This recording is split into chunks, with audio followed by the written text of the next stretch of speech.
ಜಿಬಿಐಟಿ ಯೋಜನೆಗೆ ಒಂದ್ ಕಡೆ ರೈತರು ವಿರೋಧವನ್ನು ವ್ಯಕ್ತಪಡಿಸಿ ಪ್ರತಿಭಟನೆಯನ್ನ ಮಾಡ್ತಾ ಇದ್ದಾರೆ. ಮತ್ತೊಂದ್ ಕಡೆ ಈ ಯೋಜನೆಯನ್ನ ಸಾಕಷ್ಟು ಒಳ್ಳೇದಿದೆ ಅಂತ ಹೇಳಿ ತಮ್ಮ ಜಮೀನುಗಳನ್ನ ಭೂಸ್ವಾಧೀನಕ್ಕೆ ಕೊಟ್ಟು ಇವತ್ತು ಪರಿಹಾರದ ಚೆಕ್ಗಳನ್ನು ಕೂಡ ಕೆಲವೊಂದಿಷ್ಟು ರೈತರು ಪಡ್ಕೊಂಡಿದ್ದಾರೆ. ಪರಿಹಾರದ ಚೆಕ್ಗಳನ್ನ ಇಲ್ಲಿನ ಸ್ಥಳೀಯ ಶಾಸಕರಿರುವಂತಹ ಎಸ್ ಸಿ ಬಾಲಕೃಷ್ಣ ಜೊತೆಗೆ ಈ ಒಂದು ಪ್ರಾಧಿಕಾರದ ಅಧ್ಯಕ್ಷರಾಗಿರುವಂತಹ ಗಾಣ್ಕಾಲ್ ನಟರಾಜ್ ಅವರು ಕೂಡ ವಿತರಣೆ ಮಾಡಿದ್ದಾರೆ. ಇವೆಲ್ಲವುಗಳ ಬಗ್ಗೆ ಮಾತಾಡೋದಕ್ಕೆ ಶಾಸಕರಂತ ಎಸ್ ಸಿ ಬಾಲಕೃಷ್ಣ ಇದ್ದಾರೆ.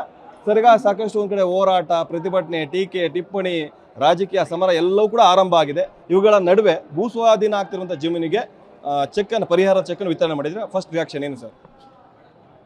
ನಮ್ಮ ವಿರೋಧಿಗಳು ನಮ್ಮ ವಿರುದ್ಧ ಇವ್ರ ಹತ್ರ ದುಡ್ಡೇ ಇಲ್ಲ, ಸುಮ್ಮನೆ ಅಕ್ವೈರ್ ಮಾಡ್ತವ್ರೆ, ವರ್ಷಾನುಗಟ್ಟಲೆ ನಮ್ಮನ್ನು ರೈತರನ್ನ ಎಣಗಿಸ್ತಾರೆ, ಅವ್ರ ಹತ್ರ ಪರಿಹಾರಕ್ಕೆ ದುಡ್ಡಿದ್ರು ಕೂಡ ಮರ ಮಾಲ್ಕಿಗೆ ದುಡ್ಡಿಲ್ಲ ಅಂತಕ್ಕಂಥ ಅಪಪ್ರಚಾರ ಏನು ಮಾಡ್ತಿದ್ರಲ್ಲ, ಅದಕ್ಕೆ ಅವ್ರಿಗೆ ಮೊದಲನೇ ಉತ್ತರ ನಾವಿವತ್ತು ಕೊಟ್ಟಿರ್ತಕ್ಕಂಥ ಪರಿಹಾರ. ಎರಡನೇದು ಏನಂದರೆ, ಅವ್ರು ಯಾರು ಆರೋಪ ಮಾಡ್ತಿದ್ರಲ್ಲ ಅವ್ರ ಕಡೆ ಇರ್ತಕ್ಕಂಥವ್ರಿಗೆ ಒಪ್ಪಿಗೆ ಪತ್ರ ಕೊಟ್ಟರೆ, ಅವ್ರಿಗೆ ಏನಾದರೂ ಡಾಕ್ಯುಮೆಂಟ್ ಕರೆಕ್ಟಾಗಿದ್ದರೆ ಅವ್ರಿಗೆ ಒಂದು ವಾರದಿಂದ 15 ಒಳಗಡೆ ಅವ್ರ ಅಕೌಂಟ್ಗೆ ಚೆಕ್ಕನ್ನು ಕೊಡ್ತಕ್ಕಂಥ ಕೆಲಸ ಮಾಡ್ತೀವಿ. ಇದನ್ನು ನಾವು ಮಾಡದೆ ಹೋದರೆ ನಾವು ರಾಜಕೀಯದಿಂದ ನಿವೃತ್ತಿ ಹೊಂತೀವಿ. ಯಾವ ಮಾನದಂಡ, ಯಾವ ಬೇಸ್ ಮೇಲೆ ಯಾವ ಥರ ಪರಿಹಾರ ಕೊಡ್ತಾ ಇದ್ದೀರಾ ಸರ್? ಕೆಲವೊಂದಿಷ್ಟು ಇತ್ತು ಅಂದರೆ ಬಿಡಿ ಸುತ್ತಮುತ್ತ ಬೇರೆ ಥರ ಇದೆ, ನೀವು ಯಾವ ರೀತಿ ಕೊಡ್ತಾ ಇದ್ದೀರಿ ಸರ್? ನೋಡಿ, ಅತ್ಯಂತ ಹೆಚ್ಚು ಪರಿಹಾರವನ್ನು ಕೊಡ್ತಾ ಇದ್ದೀವಿ.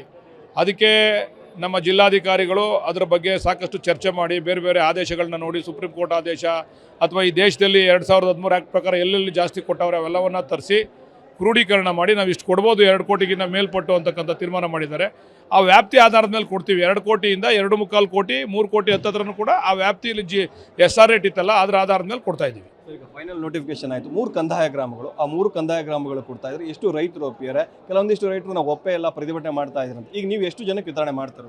8-10 ಜನ ಬಿಟ್ಟರೆ ಬಾಕಿ ಎಲ್ಲರೂ ಕೂಡ ಒಪ್ಪಿಗೆ ಕೊಟ್ಟಿದ್ದಾರೆ. ಸುಮಾರು ಒಂದು 150, 160, 279 ರೈತರು, ಅದರಲ್ಲಿ ಒಂದು 10-15 ಜನ ಬಿಟ್ಟರೆ ಬಾಕಿ ಅವ್ರಿಗೆಲ್ಲರಿಗೂ ಕೂಡ ಕೊಡ್ತಾ ಇದ್ದೀವಿ. ನಾವು ಒಪ್ಪಿಗೆ ಕೊಡದಿದ್ದಂಥ ರೈತರು, ಪರಿಹಾರ ಇಸ್ಕೊಳ್ಳೋಕೆ ಬರಲಿಲ್ಲ ಅಂತ ರೈತರು, ಅವ್ರಿಗೆ ಯಾವ ರೀತಿ ಅವ್ರ ಜಮೀನು ಯಾವ ರೀತಿ ಅಕ್ವೈರ್ ಮಾಡ್ಕೊಂತೀರಾ? ಮುಂದಿನ ದಿವಸದಲ್ಲಿ ತೀರ್ಮಾನ ಮಾಡ್ತೀವಿ. ಅದನ್ನ ಈಗ ಹೇಳಲಿಕ್ಕೆ ಸಾಧ್ಯ ಇಲ್ಲ, ಅದೆಲ್ಲ ಆಮೇಲೆ ತೀರ್ಮಾನ ಮಾಡ್ತೀವಿ. ಬಹುಶಃ ಅವ್ರಿಗೂ ಕೂಡ ಇವತ್ತು ಜ್ಞಾನೋದಯ ಆಗಿ ಬಂದು ಅವರು ಕೂಡ ತಗೊಳ್ತಕ್ಕಂಥ ಪರಿಸ್ಥಿತಿ ಇರ್ಬೋದು. ಅದರಿಂದ ನಾವು ಬೇರೆ ರೀತಿ ಅವ್ರಿಗೆ ಹೇಳೋದು ಬೇಡ.